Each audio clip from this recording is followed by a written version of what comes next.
Bonjour à tous et bienvenue dans cette petite vidéo. Les amis, petite vidéo dans laquelle je vais essayer de faire un dessin 100% réaliste en utilisant uniquement des feutres à alcool. Oui, on va pas se mentir, la plupart des personnes qui dessinent du réalisme utilisent une base de feutre à alcool pour ensuite venir travailler par-dessus avec des crayons. Surtout avec des crayons qu'on va réussir à avoir un aspect réaliste. Donc là, je me suis dit j'allais vraiment essayer d'avoir un rendu le plus réaliste possible qu'en utilisant des feutres à alcool pour voir un petit peu ce que ça donne et pour voir justement si c'est possible. Du coup, je vais essayer de dessiner une montre en réaliste dans cette vidéo. Pourquoi une montre? Parce que j'ai reçu en cadeau une montre de la part de Amazfit France. Elle est super belle. Du coup, merci à eux de m'avoir offert cette petite montre. C'est une montre connectée, les amis, très abordable et il y a vraiment beaucoup de fonctionnalités différentes. Moi, je vais vous dire tout simplement ce qui m'a plu dedans. En premier, c'est le design. Je vais vous la montrer après sur mon poignet, mais je la trouve super sympa. En numéro 2, c'est le fait qu'elle soit résistante à l'eau. La troisième fonctionnalité qui m'a beaucoup plu, c'est bien sûr tous les détails que vous avez sur cette montre lorsque vous courez, par exemple, le calculateur de pas, de dénivelé, fréquence cardiaque et tout ça. Enfin, il y a vraiment énormément de choses. Et là, je vous parle juste de pourquoi elle m'a séduit à moi, mais il y a énormément de fonctionnalités. En dehors de la course à pied, il y a plusieurs autres sports disponibles. Voilà comment la montre se présente.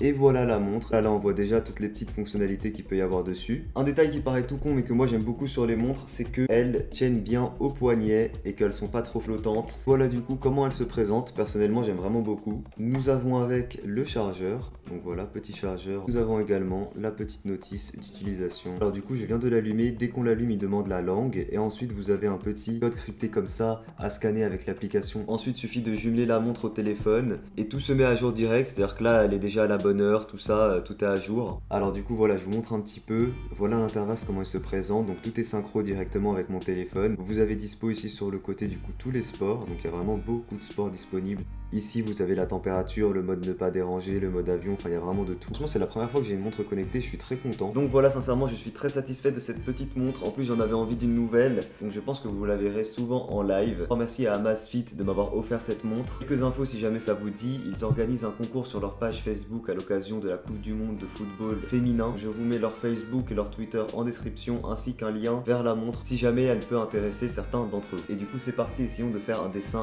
réaliste au feutre à alcool.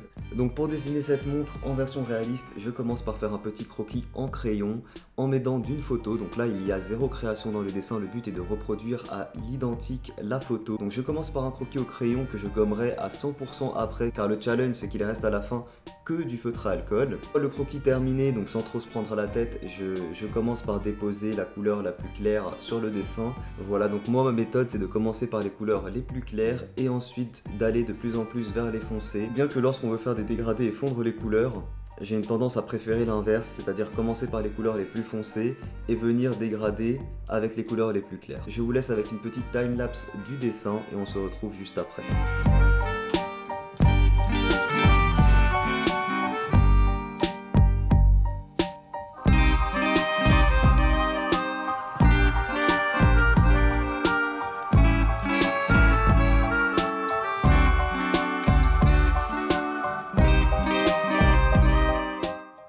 Et les amis, on se retrouve à la fin de cette vidéo. Alors le résultat, est-ce qu'il est réussi ou pas? Alors, et je dis bien réussi ou pas, la réponse est non, pas du tout, j'ai envie de dire. Alors c'est pas moche, hein. C'est même semi-réaliste, mais c'est clairement pas le résultat que je voulais. Mon but c'était réellement d'avoir un truc 100% réaliste. Là on est très très loin du résultat. J'ai mis que une quarantaine de minutes à le faire, donc j'aurais pu peut-être optimiser un peu le résultat, mais je pense vraiment pas qu'il est possible d'avoir un truc ultra réaliste qu'avec des feutres à alcool. Parce que là j'ai même pas utilisé de stylo à gel blanc pour venir mettre de l'éclairage ou quoi, j'ai mis que du feutre à alcool. Je pense vraiment pas que les feutres à alcool soient adaptés pour avoir ce genre de résultat. Je pense tout simplement que par rapport à des crayons, où on va pouvoir estomper, avoir vraiment un aspect lisse et avoir des nuances de contraste très proches l'une de l'autre, c'est-à-dire qu'avec des crayons on va pouvoir créer vraiment des éclairages ultra réalistes, parce que à côté d'un éclairage très blanc on va pouvoir apporter un contraste très près sans qu'ils viennent vraiment se mélanger. Alors qu'avec des feutres à alcool, c'est compliqué. Quand tu vas utiliser du gris froid 4 à côté du gris froid 5 ou du gris froid 3, ça va directement se mélanger et ça va faire un ton moins réaliste en fait. Mais bon, pourquoi pas, petit test que j'ai voulu faire. On peut voir également, je le mettrai sûrement là, mon dessin Hulk vs Godzilla. Pareil, c'est un truc, on va dire, semi-réaliste et je pense qu'il est très compliqué d'aller un petit peu plus loin dans le réalisme qu'avec des feutres à alcool. Petite précision quand même, la taille des dessins est à prendre en compte bien entendu. En faisant une montre x100 par en taille, en faisant du x100 x 1000, même en en utilisant des feutres à alcool, à ce moment-là, bien entendu qu'on peut réussir à avoir un aspect réaliste. Le but c'est de faire maximum du x2 comme j'ai fait là pour la montre, on est à peu près sur du x2. Oui, sinon plus on agrandit le dessin et ensuite on va dézoomer pour voir le résultat, plus on peut se rapprocher d'un résultat 100% réaliste. Alors après oui, peut-être que c'est moi qui m'y suis pas pris de la bonne façon.